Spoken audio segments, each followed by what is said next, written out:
Halo, duit, friend. Pasal itu kan kayak ibaratnya rumus.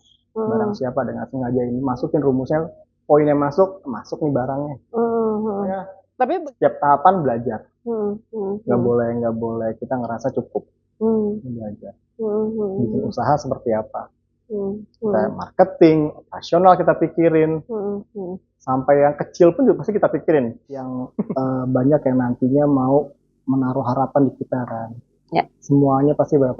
Kecil atau gede atau besar atau apapun tuh pasti kan nominal juga. Tentang hak asasinya dia juga, taruh letakkan hatinya di situ. Katakan kalau emang itu tidak sesuai dengan hati nurani, jalankan. Tapi begitu jalankan, ya udah, terima semuanya, jalanin semuanya. Jangan pernah mundur karena ada harapan orang.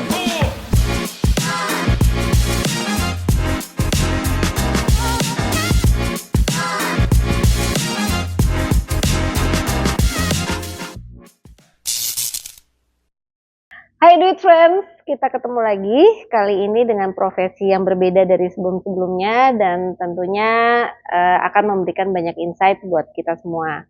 Narasumber kali ini teman lama gue juga, namanya Agung. Hai Agung. Agung ini berprofesi sebagai lawyer ya Agung ya, benar ya? Oke, jadi sekarang kita ngobrol-ngobrol sama Agung. Kenapa sih Gung? Kita langsung aja ya. Ya. Oke, Gung. Ya. Profesi kan macam-macam nih ya, gitu. Terus lo sekarang ada di dunia legal gitu. Kenapa dulu milih jalur sekolah hukum? Apa ngelihat emang ada role modelnya atau gimana? Dulu sih waktu kayak SD itu kan kayak 98 tuh kita lihat kayak banyak banget kejadian, terus kayak pertama sih kita ngeliat kampusnya dulu, terus pas lagi 98 juga banyak senior-senior di lawyering yang kayak mulai kelihatan gitu, itu udah mulai bakat kali. Itu kan seru banget kita ngeliat rame-rame. Terus pas lagi jalannya waktu kayak makin banyak gitu. Terus pas lagi SMA kayak ketemu obrolan semuanya aspeknya hukum nggak sih? Ya kan? Ini aspeknya hukum. Akhirnya kita ambil jurusan hukum. Kalau dari background keluarga sih nggak ada sih keluarga Oh hukum. nggak ada. Berarti lo pertama kali ya memilih jalur hukum ya? Nggak Oke. ada ambil hukum, ya udah kita ikutin jalanin. Ternyata emang ya intinya sih tadi awalnya cuma simple kayak kalau ada apa-apa emang harus ada yang bantu gitu. Ya kebetulan di keluarga ya Agung lah mau. Oh gitu. Ya tentunya orang tua juga dukung lah ya lo pilih jalur itu ya. Awal ngobrol pertama kali biasa kalau ibu kan yang aman deh, ini aja deh, itu aja deh. Nah, tapi kalau bapak kan beda. Masuk. Oke. Terus kaget nggak waktu pertama kali masuk universitas milih hukum gitu ya? Pilihan lo kan berarti hukum nih, fakultas hukum gitu. Kaget nggak pas masuk? Masuk sih udah beberapa kayak ya kita adaptasi. Itu sih lebih kayak ke dunia dari SMA ke kampus sih Bu. Masih kita ngerasa semua kan kayak beda banget nih. Ya kan ada beberapa gap. Mungkin nggak tahu juga zaman sekarang gimana. Kalau kampusnya begitu sih Bu. Kalau untuk pelajarannya sih ya masih bisa dipelajarin sih, kita pelajarin Bu. Ya kan? Banyak pakai bahasa Belanda tuh ya? Enggak juga sih sebenarnya sih Bu. Enggak juga. Justru tuh kayak hukum tuh apalan, enggak juga sih. Oke. Lebih ke logika. Sebenarnya tuh kan kayak kan harus apalin pasal ini enggak. Pasal tuh kan kayak ibaratnya rumus. Barang siapa dengan sengaja ini masukin rumusnya, poinnya masuk nih barangnya. Tapi begitu lo menjalani tingkat 1 gitu ya, tingkat 2, enjoy itu memang bener-bener enjoy ya lo di situ berarti ya? Lebih ke kuliahnya sih Bu.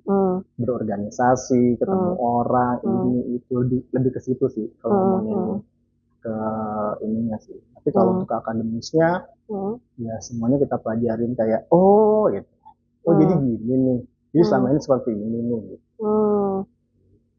Oke. Nah, terus waktu lo menjalani sekolah di Fakultas Hukum gitu ya, udah kebayang maksudnya berarti profesi itu kan banyak ya, Benar. ada notaris gitu ya, terus lo bisa jadi lawyer atau misalnya di bisnis gitu ya segala macam. Kenapa jalurnya ke lawyer? Nah, pertama emang udah yang tadi dibilang kan awalnya udah dilihat passionnya kayak senior lawyer nih, Mm-mm. kok bisa ngomong kayak gini nih, emang bener nih dasarnya apa nih. Hmm. Oh begitu dicek bener. Hmm. Pas lagi kuliah kita emang ambil pidana PK4. Di pidana kita diajarin semuanya sampai yang paling inget banget tuh terkait forensik. Kita belajar forensik, mayat itu seperti apa, mayat yang dibunuh seperti apa, mayat yang bunuh diri seperti apa, itu beda semua ternyata. Ternyata ada ilmunya juga. Itu seru banget waktu itu. Dari situ kayak, oh gitu. Kayaknya ini nih bener nih. Oh gitu, gitu ya. Oh gitu. Tapi sama sekali nggak tertarik ke notariat gitu, notaris. Notariat waktu itu sih nggak kebayang sih itu sih. Oh, oke. Emang udah dari kuliah ngambilnya PK4 pidana. Oh, oke. Ya. Sementara kalau misalnya ditanya, ada nggak sih lawyer yang jadi panutan lo nih di Indonesia Raya ya? Kita bicara Indonesia. Indonesia banyak Bu. Salah satunya ada Adnan Buyung. Oh, oke. Ya. Banyak sih Bu. Oh, yang senior gitu ya. Senior ya. Oke. Yang bener-bener bagus.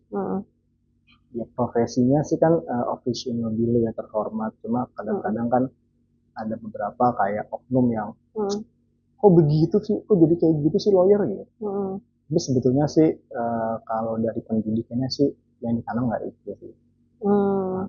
Oke. Nah, Bung, lo kan sekarang punya usaha sendiri gitu ya, maksudnya as a lawyer gitu ya, punya firma hukum berarti ya, ya kan law firm lah ya gitu ya. Kemudian ada yang online juga, itu kita bicara nanti. Nah, sebelum ke sana, setelah lulus kuliah, pernah merasakan dunia korporasi atau memang lo langsung bikin usaha? Pertama kali kuliah kan langsung magang, terus magang ada yang masuk di corporate, diajak ke corporate, masuk corporate. Sebetulnya kan masuk ke corporate, kok pidana langsung ke corporate gitu kan, kita adaptasi lagi. Yang bisa diambil di sini sih yang bisa dipetik sih, semua bisa dipelajarin. Intinya kita harus mau. Terus kalau untuk corporate yang kita pelajarin, lihat bisnisnya apa, pelajaran regulasinya, semuanya sama aja gitu. Tinggal analisa kita diasah aja. Seperti apa, stadium apa. Kontrak, based on kontrak kita harus tahu jangka panjang seperti apa, kontraknya bagaimana. Terus nanti kalau melakukan A, exitnya gimana gitu. Oke. Kebetulan juga kan waktu di magang ketemu corporate diambil sama Bu Uci juga. Diambil sama Bu Uci juga, diajakin ke holding company. Di situ banyak dibantu juga sama senior di sana, diajarin ini itu sih jadi pengalaman juga sih sampai akhirnya terjun ke dunia corporate. Oke. Tapi berarti dari situ kan lebih banyak apa namanya insight, terus sama bidang-bidang yang memang belum pernah diketahui sebelumnya gitu, Gung, ya maksudnya ya. Oke. Itu seru banget kan semua. Kalau untuk pidana kan udah diatur intinya. Kita beracara seperti apa, ada di KUHP tangkap seperti apa, pidana seperti apa. Ini kalau di corporate enggak sih. Dia lebih luas lagi. Kita bisa akuisisi, merger, spin off apapun. Dan itu kalau digali sih mungkin juga harus ada tim ya. Oke. Kemudian berarti total berkarir di korporasi berapa tahun tuh? Kalau dari kurang lebih 8 tahun. 8 tahunan ya? 8 tahun? Lebih kayaknya, Bu. Lebih ya? Lebih kayaknya. Kok tahu sih, Bu? Iya juga ya. Oh iya. Iya kayaknya lebih ya. Lebih. Kenapa memutuskan dan berani untuk membuka law firm sendiri? Sebenarnya waktu awal di corporate kan kita belajar semuanya Bu, ya kan? Semuanya sama aja, bidangnya sama aja. Kita tambah ngasah dan lain-lain. Tapi pada saat di corporate ya kita udah mentok. Menurut Agung pada saat itu di level corporate secretary itu udah mentok sih. Udah mentok banget. Kita apa ya? Di bidang hukum apa lagi nih gitu. Akhirnya mutusin ya udah kita keluar, kita bikin usaha sendiri, jalan sendiri di prinsip ilmu hukumnya Agung ya seperti apa. Tapi balik lagi ya, buka kantor kan bukan hanya cuma cukup jago nih, pinter nih, enggak sih. Ternyata ya kita diajarin lagi nih, kita belajar lagi konsepnya, pokoknya setiap tahapan belajar. Nggak boleh kita ngerasa cukup belajar. Bikin usaha seperti apa, kita marketing, operasional kita pikirin, sampai yang kecil pun juga pasti kita pikirin. Gitu Iya, sih Bu. betul. Ya tadi betul ya bahwa bikin usaha sendiri itu nggak mudah gitu ya, butuh konsistensi. Tapi yang bikin lo berani itu apa?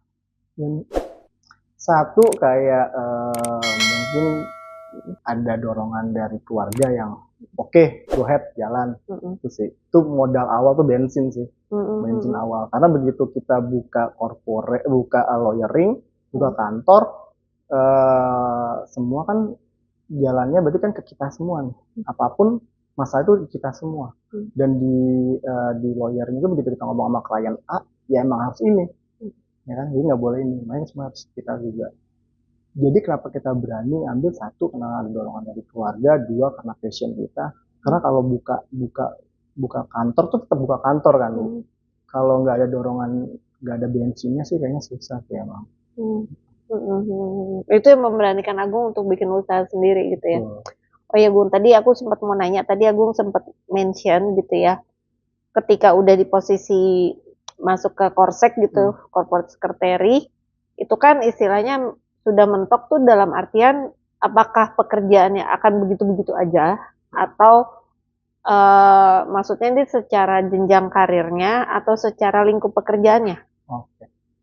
Kalau untuk pastinya kita kalau mau di sesuatu tempat nih, kalau Agung nih Bu ya, suatu tempat kita cari topnya apa, kita belajar sama siapa, topnya apa, value-nya kita dapat apa gitu lah. Kalau untuk ngomongin corporate yang tadi bilang luas banget, bahkan di corporate action pun bisa melakukan apapun. Kita bisa IPO, kita bisa land akuisisi apa ya kan, bisa mainannya banyak. Tapi kalau udah nyampe di level itu, kita Agung sih ngerasa pada saat itu ini nggak mungkin deh. Soalnya begitu di Korsek itu kan berdasarkan POJK dibawa langsung sama Dirut. Maksud kita harus ke level dia itu kayaknya untuk direktur hukum sih kayaknya waktu itu corporate ini perusahaannya kayak belum butuh itu deh gitu. Makanya kayaknya udah mentok nih di sini, ya udah kita cari exitnya buat bikin kan sekalian. Ternyata kecemplung dan enak ya. Enak ya Gung ya bikin usaha sendiri gitu ya. Kelihatannya enak gitu. Ya. Berjuangnya mati-matian ya. Iya. Pahitnya ditelan sendiri. Iya. Nikmatnya juga sendiri. Berarti tadi yang membuat Agung berani tentunya dorongan keluarga gitu ya. Dan ditunjang memang itu passionnya gitu. Susah nggak Gung cari klien pertama? Ini pertanyaan seru nih buat para pebisnis pemula ya. Iya. Jadi kalau awal itu kan kalau di bisnis kan pasti kan gimana pun kan cash flow harus jalan. Iya. Dari mana? Ya kalau dari bisnis ini ya dari klien. Yang untuk kemungkinan walaupun itu bukan jadi panutan utama di bidang hukum. Cuma kalau kita di bisnis ya emang harus semuanya kita cari klien, operasional, bahkan ketemu mitra, partner. Jangan kan klien cari partner pun harus yang sama nggak sih Bu? Ya kan harus sama pemikiran kan. Kalau untuk cari marketing, cari klien ya kita harus bisa menyesuaikan satu di kita nih kuatnya di mana. Kita juga harus tahu diri. Kita kuatnya di mana, nggak semua bisa kita handle. Toh juga aku sih juga nggak jago-jago amat. Tapi untuk beberapa pernah kok kita jalanin, bisa kok, tahapannya ada kok, regulasinya ini kok. Jadi itu yang kita yakinin nanti biar lebih gampang ke arah situ. Oke. kalau cerita bikin usaha pertama udah pasti banyak serunya gitu ya Gung ya. Pengalaman klien-klien yang Agung handle sampai sekarang tuh yang bikin dagdikduk ada nggak Gung? Ada, Mungkin pas awal-awal ya, ada sih. apalagi pas awal gitu kan ya. Ada nggak?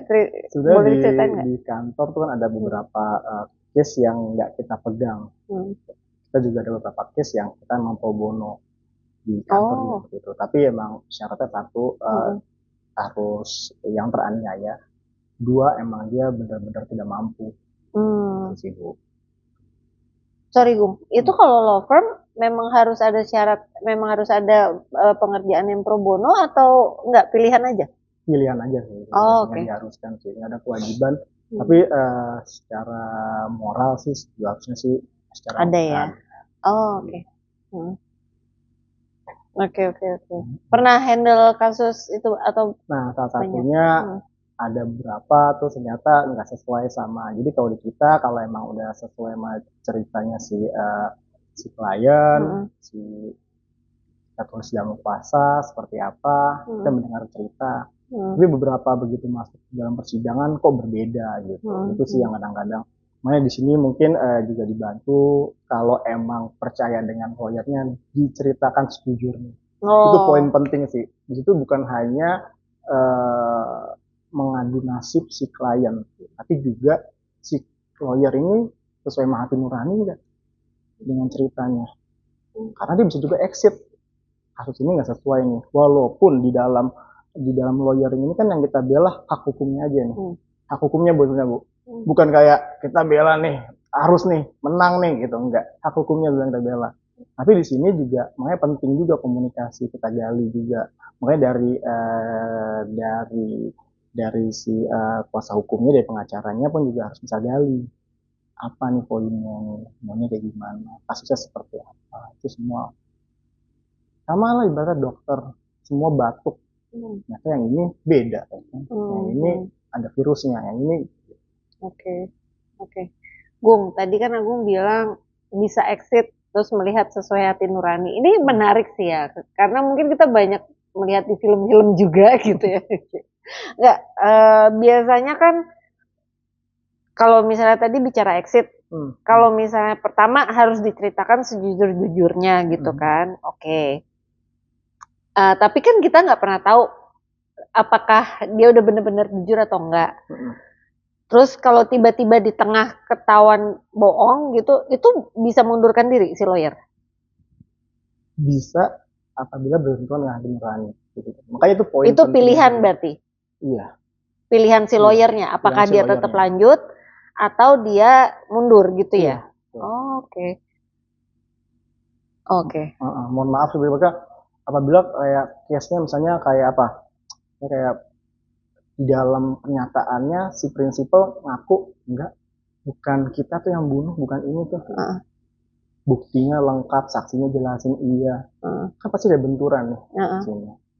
Kita tanya ke dia seperti apa. Kejadiannya seperti apa. Oke.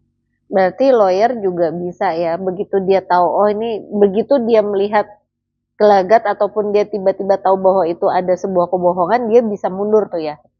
Oke. Tapi balik lagi itu pilihan si lawyer. Tapi kalau Agung sendiri gitu ya, dan law firm-nya, apakah ada kasus-kasus tertentu yang tidak tidak diterima gitu? Atau memang all case pidana diterima? Kita yang tadi kita bilang Bu, intinya sih satu, intinya jujur seperti apa. Yang kedua sih yang kita bela hanya hak hukumnya aja. Kalau dalam litigasi ya, hak hukumnya aja seperti apa, itu aja sih. Tapi nanti kalau emang yang benturan sama hati nurani, kita kan tim. Dalam tim kayaknya nggak bisa nih, kayaknya benturan sama hati nurani. Kayaknya kita punya anak perempuan nih, kayaknya nggak bisa nih kayak gini nih, gitu kan. Itu jadi pertimbangan kita untuk ambil apa enggak. Jadi nggak semua case kita ambil, enggak. Nah, kita masih punya banyak juga kok mungkin lawyer-lawyer di luar yang punya moral, punya hati nurani, itu banyak.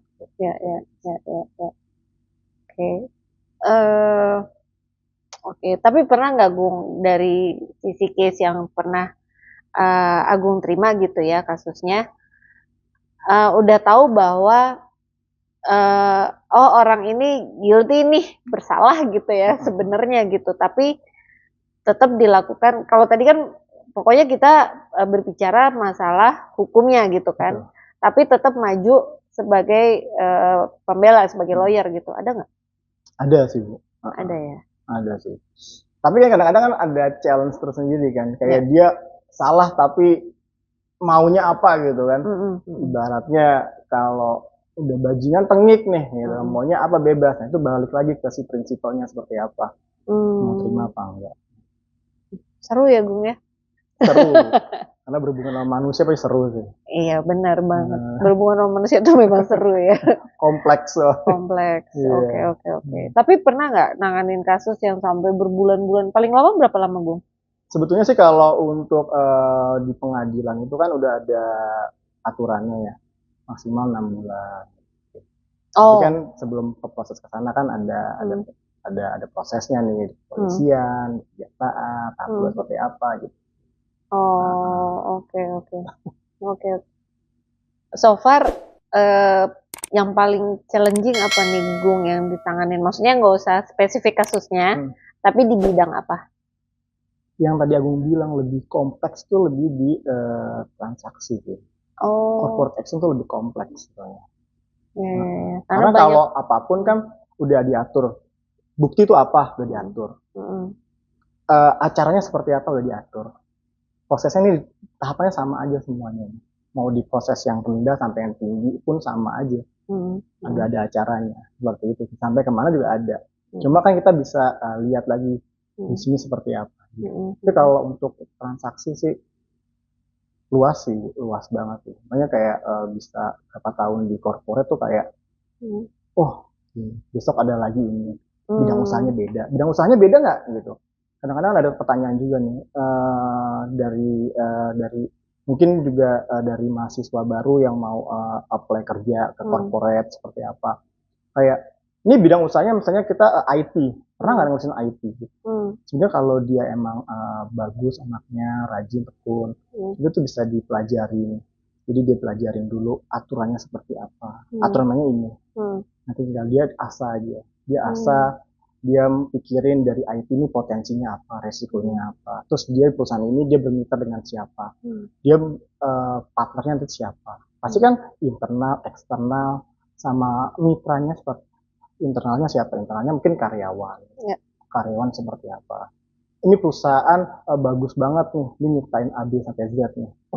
Ada potensi kerahasiaannya nih bisa dibongkar. Itu bisa dilihat. Itu kan analisa tuh dari experience sih pastinya. Dan dia mitranya masih apa? Dia bermitra sama siapa aja dengan kontrak. Dia punya sesama partner bisnis, dia punya share saham nih. Nah jembatannya gimana nih jembatannya nih? Ada perjanjian pegang saham. Kurang lebih seperti itulah. Ada kalau bicara kasus-kasus kan pasti menarik ya Gung ya. Maksudnya satu dengan yang lain tuh kan pasti udah pasti beda lah ya. Terus tadi yang Agung bilang klien juga pasti kan kepentingannya beda-beda gitu ya. Apa namanya? Ada nggak klien yang wah begitu dengar putusannya berarti kalah gitu ya, yang ngamuk atau apa gitu, gimana Gung? Ada nggak? Pernah mengalami di situ nggak? Pertama sih yang mau ini sih dibilang sih di sini sih sebagai kan diatur ketentuan juga nih, intinya lawyer nggak boleh menjanjikan apapun. Oke. Jadi kalau lawyer datang bisa Bu beres deh tuh, itu gampang lah itulah, tuh coba dipertanyakan lagi tuh ketentuan mana tuh, karena di ketentuannya kita nggak boleh menjanjikan apapun. Satu sih itu sih. Tapi kalau dia udah janji berarti kan ada kesepakatan nih. Beban moral nih kita nih gitu kan. Kalau kita udah ngomong seperti itu. Balik lagi masih prinsipalnya tuh. Iya benar-benar. Ya kan? Pokoknya yang mesti dijaga tuh integritasnya Gung ya. Integritasnya. Yang jelas kita jelasin stepnya seperti apa. Iya. Ini seperti apa. Baiknya bagaimana. Tentunya berdasarkan ketentuan hukum ya kan semuanya. Terus lu sendiri di law firm ini ada berapa tim? Tim kita ada yang litigasi, ada yang non-lit. Kita bagi dua sih, Bu. Dibagi dua ini ya mereka nangani masing-masing. Litigasi sendiri, untuk non-litigasi, atau megang corporate sendiri semuanya. Karena biar mereka juga enak juga kan, fokusnya di masing-masing. Gitu. Jadi mereka handle klien yang litigasi, corporate. Mm-mm. Tetap balik semuanya sih ke, ke, ke ini ya, stakeholdernya seperti apa gitu. Hmm. Oke. Kalau berarti mulai buka usaha tahun berapa, Bu? Tahun 2020. 2020. 2020. Oke. 2020 berarti udah tahun ke-6 nih ya? Wih, luar biasa. Nah, terus dari 2020 sampai 2026, kalau dibagi persentase, permasalahan yang paling banyak itu di bidang apa? Lebih kompleks sih Bu sebetulnya Bu. Di kita kan juga ada di litigasi kan banyak, ada di perdata, pidana, keluargaan, semuanya. Kalau untuk saat ini sih aku sih kurang ini. Ini sih litigasi. Litigasi lebih banyak ya, Litigasi sih. tetap di situ ya. Oke. Ya.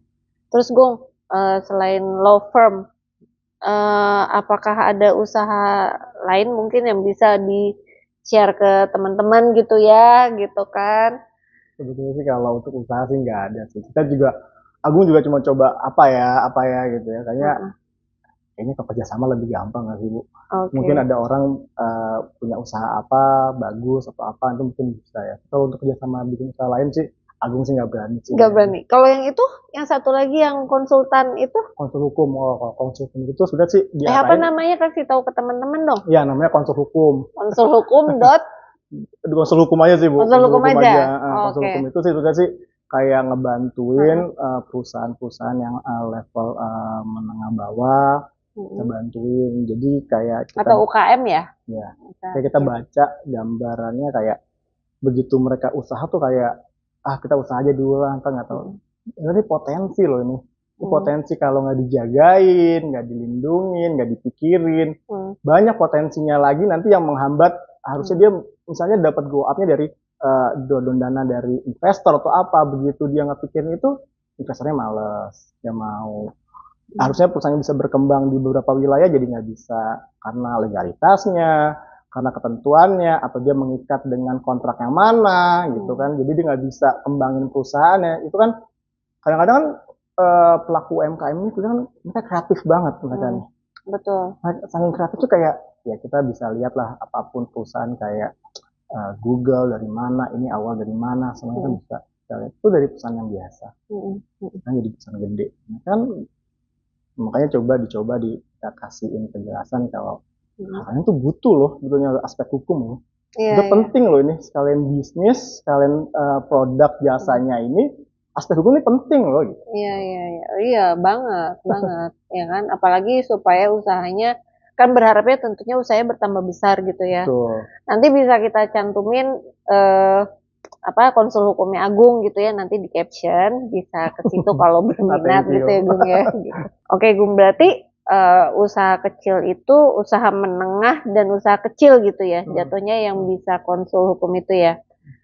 Gitu. Itu memang ya aku setuju sih bahwa memang benar-benar butuh juga minimal pengetahuan dasarnya, paperwork secara hukum tuh apa aja sih dibutuhin gitu kan. Kadang kita udah bikin PT, bikin CV, bikin apapun gitu kan, udah bikin aja gitu. Tapi kelanjutannya terabaikan mungkin ya, bukan mau mengabaikan sih, tapi terabaikan karena banyak nggak taunya gitu. Mungkin perlu juga ya ada sesi khusus sama Pak Agung untuk kasih dasar-dasar gitu, bikin workshop gitu Gung. Gitu. Tapi so far udah banyak yang melek ya usaha menengah dan usaha kecil itu. Udah mulai, sekarang kan kayak dibantu juga nih kan, kayak ada TikTok, Instagram, gitu kan orang kan udah mulai kayak kita sesimpel kayak pecel lele tuh harus punya izin halal loh, itu kan udah dibahas tuh, banyak kita lihat-lihat di YouTube itu. Berarti di luar UKM yang binaan ya? Yang mandiri pun juga udah mulai melek secara hukum ya? Caranya sebenarnya gampang, mereka dapat Bang Agung, mereka sosok dapat bahannya gampang nih sebenarnya. Cuma kalau emang lebih firm, lebih pasti ya mereka harus kayak profesinya yang benar-benar yang tahu seperti apa. Jangan sampai jadi nanti enggak kok ini udah ada halal nih, tulis aja nih halal nih gitu kan, nggak bisa karena udah ada aturannya. Ini udah aturannya dia dicetak dan harus kita patuhi gitu. Patuhi ya. Ya jujur mungkin buat para apa namanya baru ngerintis, yang baru bikin kan kadang meskipun sekarang udah banyak layanan online gitu ya, atau kita bisa searching atau apa, tapi kan tetap mungkin kepentok terus, aduh mesti nanya kemana nih, terus mesti ngapain lagi gitu kan.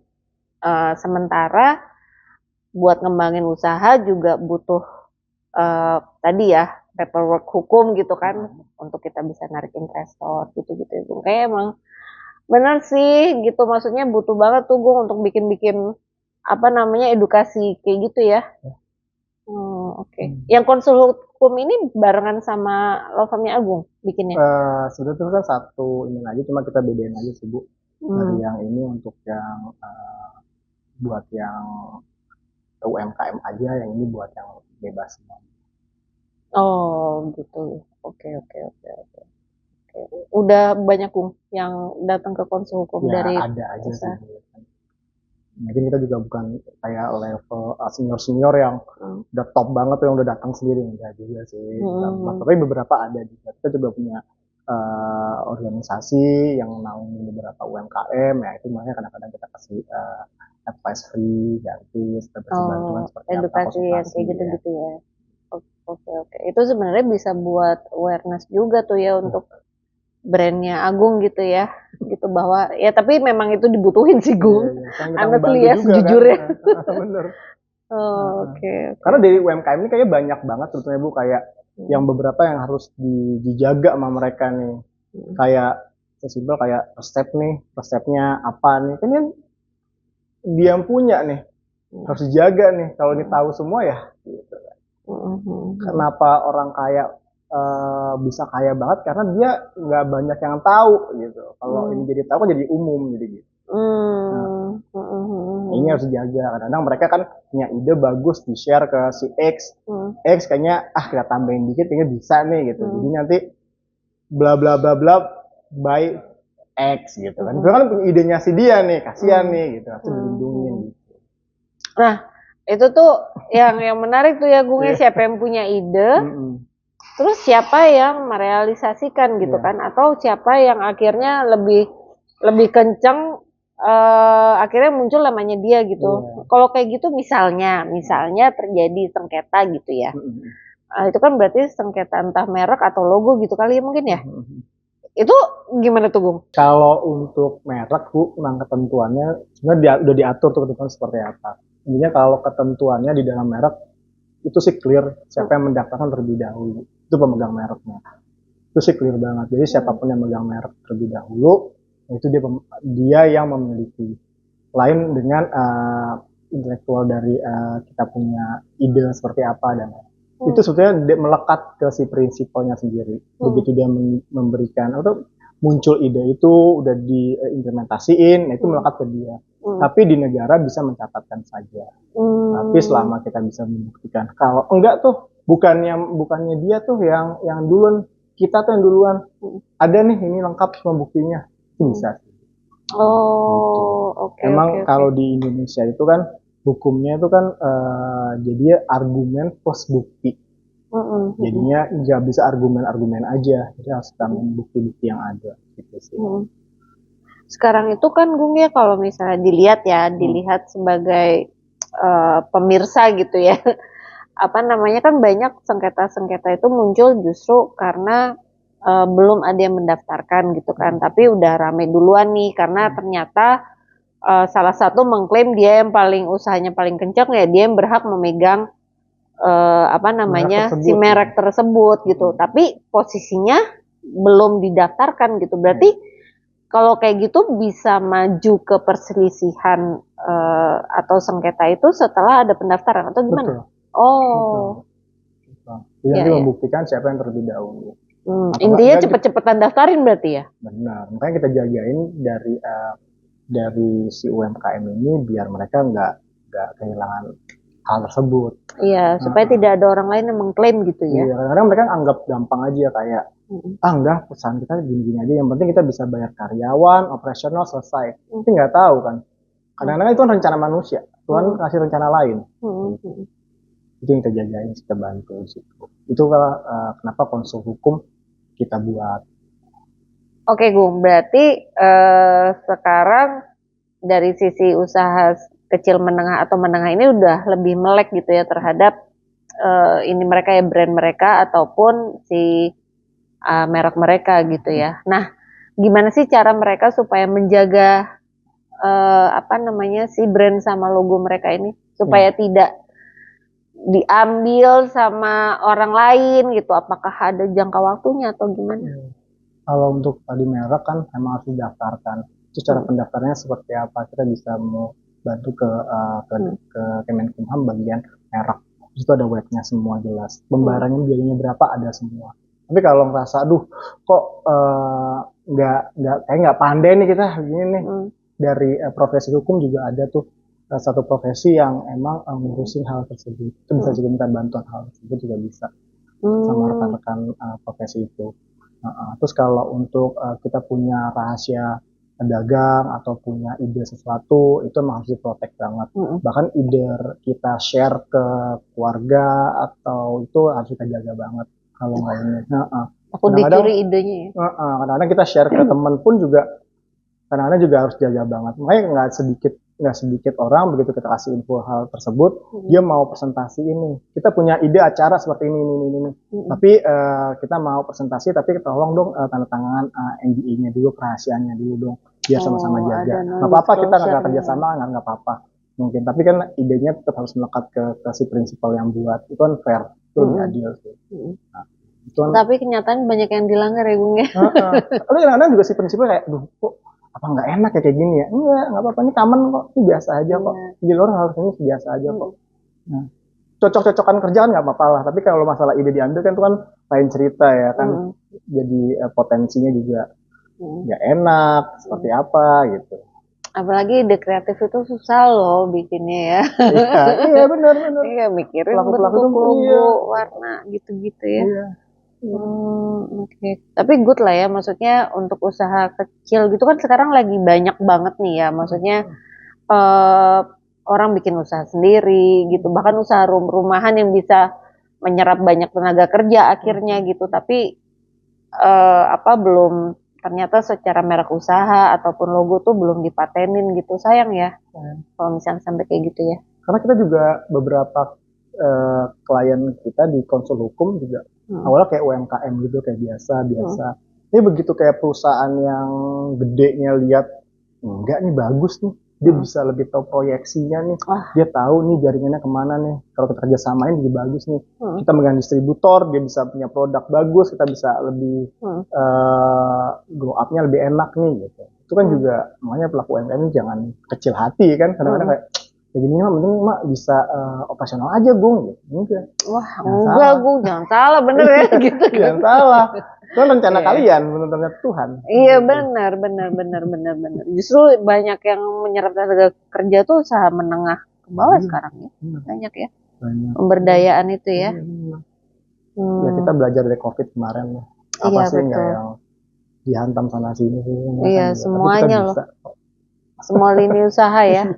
Oke. Nah, Gung, ketika si pelaku usaha ini sudah mendaftarkan brand atau atau logonya, itu apakah ada jangka waktu tertentu atau memang udah begitu pendaftaran pertama udah seumur hidup tuh, seumur keberlangsungan si merek ataupun logo itu adanya gitu, atau harus ada perpanjangan lagi? Ada perpanjangannya sih. Ada perpanjangan lagi ya. Tapi kan si pemilik awal kan punya hak beli dulu. Oke. Jadi nggak usah khawatir lah ya gitu ya. Yang penting dipikirin kok sama negara, udah dipikirin tuh. Okay. Administrasinya. Iya, kayaknya itu juga mungkin yang harus lebih banyak diiniin lagi ya Gung, supaya lebih tertib dan nggak banyak sengketa kayaknya ya. Untuk rebutan kayak gitu ya. Oke. Dan sekarang pun lebih mudah untuk pendaftaran seperti itu berarti ya. Apalagi ada konsul hukum dan law firm-nya Agung ya Gung ya. Oke, oke, oke. Menarik sih ya. Lo kayaknya lebih hidup bercerita tentang bisnis sendiri nih kayaknya nih. Mau cerita dikit nggak tentang waktu kerja di korporasi kemarin tuh? Boleh, boleh. Korporasi sebenarnya kan kita kebetulan waktu itu korporasi kan holding company. Dia ini bisnisnya banyak. Banyak, ada properti, ada hotel, terus propertinya juga lumayan banyak, ada IPO, ada banyak lah, ada 2 perusahaan jadi satu, banyak seperti itu. Cuma yang diceritain di sini sih, apapun bisnisnya kadang-kadang kayak aduh, kok takut ya, kadang-kadang mahasiswa baru apalagi begitu lulus kayak ini perusahaannya gede nih. Justru jangan takut, justru di situ challenge-nya, lewatin. Semua pasti sakit, nggak apa-apa, terima aja, nikmatin aja udah prosesnya. Nanti ketemu kok, dari tempat dulu. Iya, di tempat dulu Di tempat dapat banyak dulu. ilmu gitu ya, Gung ya. Oke. Ada yang bilang terbentur. Gitu kan kalau yang bener. Karena kan terbentur terus nih. Siapa itu, Gung? Oke. Oke, berarti banyak hal yang sebenarnya baik di korporasi maupun usaha yang Agung jalanin tuh juga banyak hal lah ya yang bisa dipetik gitu ya, Gung ya. Gitu. Terus rencana ke depan nih untuk usaha Agung sendiri gitu apa, Gung? Ada rencana besar apa? Apakah ada mungkin mau bikin workshop apa atau apa yang bisa di-announce jadi teman-teman bisa ikutan Kalau juga? untuk event apapun sih saat ini sih belum ada. Cuma yang perlu disampaikan di sini sih kayaknya jangan lihat sesuatu hari ini mungkin, karena kita nggak tahu kedepannya seperti apa. Banyak orang yang kadang-kadang malah kayak percaya diri, sombong apa, banyak kok yang jatuh juga kan. Kita tenang-tenang aja, jalanin aja udah rencananya mau kemana. Yang penting kita punya integritas, kita jaga, punya nama kita jaga, jangan suka jahat sama orang. Ya kan? Yang penting itu aja lah, nanti jalannya masih ada semua. Iya, benar, Gung. Tuh. Nah, sebagai pelaku usaha nih ya, sesama kita pelaku usaha gitu, Agung kan pasti ada partner di AAP sendiri atau ada partner? Ada partner. Ada partner. Kan susah ya, Gung. Maksudnya sama pasangan kita sendiri aja kadang menyatukan visi itu kita agak waduh gitu. Nah, kalau yang sama partner kerja gimana? Mungkin buat yang mau bikin usaha sendiri atau punya partner kan pasti mikir, waduh mendingan gue sendiri apa punya partner nih ya gitu. Gimana tuh? Caranya sih jalanin aja. Nanti kebentuk kok. Dan juga awal kita nyampe bikin usaha juga kan ini kan nggak yang langsung awal bikin langsung jadi sekarang, enggak. Bikin sama si A, si B, si C gitu. Either sama keluarga pun yang sedarah pun juga kadang-kadang susah kita nyatuin kan. Yang lebih kental, kata darah lebih kental nih daripada air gitu kan. Tapi enggak, susah juga. Karena caranya juga beda nih. Kayaknya kok ini begini ya gitu.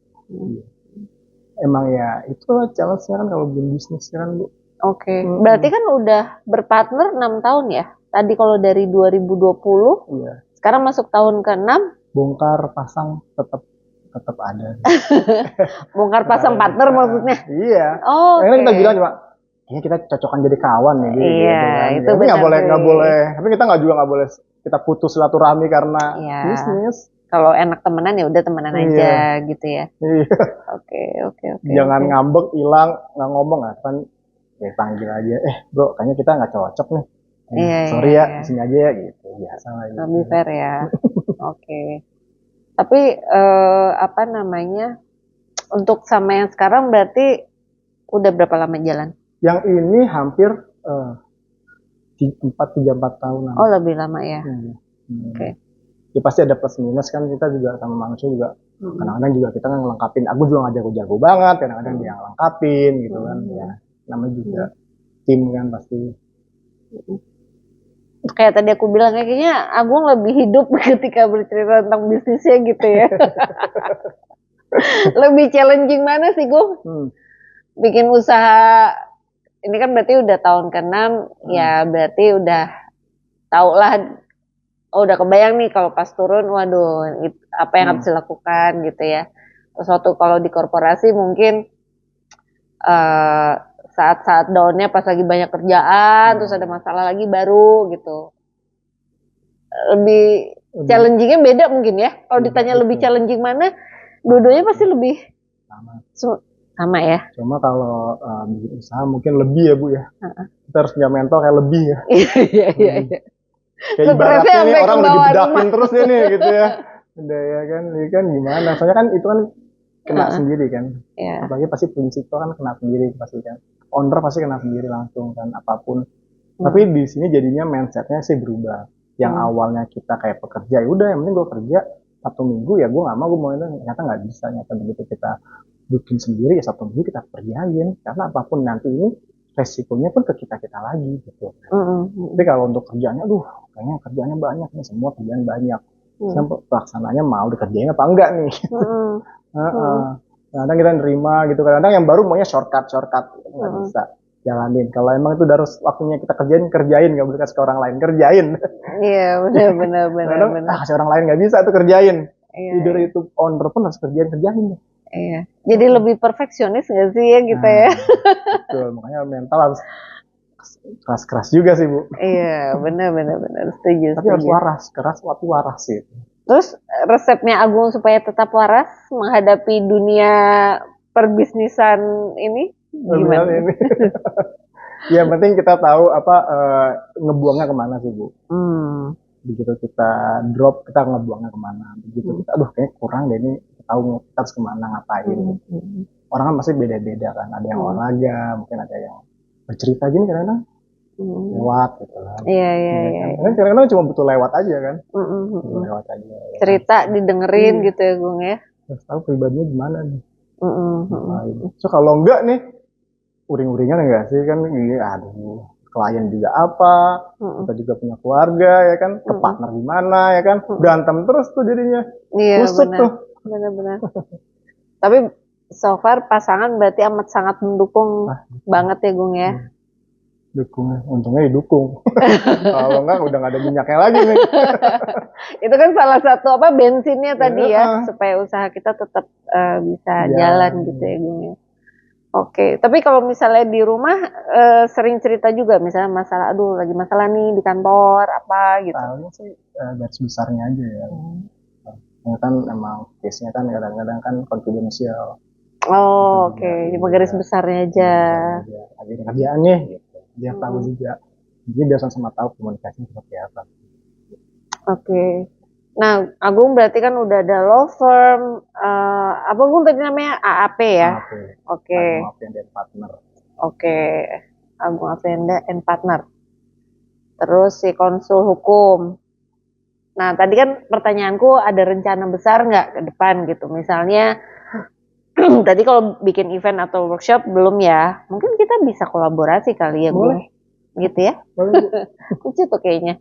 Maksudnya untuk, ya anyway, kita kan dukung juga ya usaha lokal. Apa kan makin banyak tuh. Mungkin bisa kerja sama-sama yang memang si binaannya gitu kan. Oke, nah maksudnya rencana lain misalnya ini kan menengah ke bawah udah usaha UMKM, UKM kan udah Agung rangkuh juga, untuk yang AAP juga udah ada. Lini lain berarti belum ya? Belum sih, ya nggak berani juga sih apa gitu kan kepikiran. Mau masak kayak nggak cocok. Oh nggak cocok, nggak Gung, jangan Gung. Oh ini nanti mengambil punya orang lain ya. Punya orang lain gitu. Tapi yang rembet-rembet legal belum lah ya, belum lagi ya. Ya kita bikin itu aja lah Gung, event-event gitu ya, workshop gitu. Kayaknya berguna deh, mengedukasi gitu. Ini kan sebenarnya podcast ini tuh gue tuh pengennya kasih insight gitu ya buat teman-teman kita gitu, dari profesi Agung kan profesinya lawyer gitu kan. Kalau orang punya usaha di bidang lawyer tuh gimana sih gitu kan, terus suka dukanya apa, terus kenapa dia bisa ke jalur itu, apa yang sudah dia lakukan gitu sih Gung. Gitu. Jadi teman-teman kita, adik-adik kita yang mau bikin usaha sendiri nggak takut gitu kan. Kadang orang mau bikin usaha sendiri tuh kan punya ketakutan lah ya, pasti ya.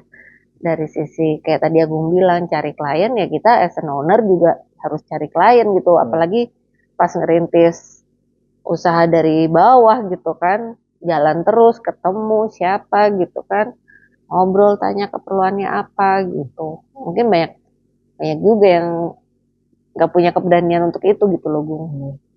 Ya kan? Benar-benar. Tapi setelah dijalanin ya udah asik-asik aja gitu kan. Asik aja. Iya. Kalau untuk hukum sendiri sih lebih banyak ngedengerin deh daripada ini. Karena dengan ngedengar kita tahu disposisinya seperti apa. Dia ada di mana posisinya, dia mau seperti apa. Kita bisa ngejelasin juga jadinya. Masuk akal nggak sama yang dia mau. Oke, Gung, thank you banget buat sharingnya, insight-nya, pengalamannya. Semoga sih banyak membawa informasi baru ya buat teman-teman yang mau ngambil, dan adik-adik kita mungkin yang mau ngambil sekolah hukum, kemudian jadi lawyer, banyak pilihan apa segala macam, bisa dari cerita-cerita Agung jadi tahu oh seperti ini gitu ya.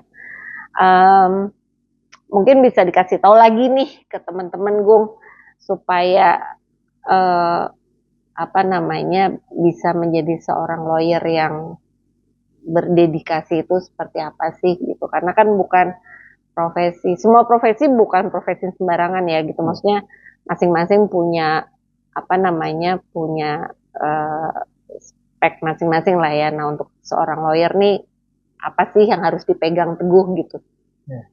Kalau untuk profesi lawyering banyak yang nantinya mau menaruh harapan di kita kan.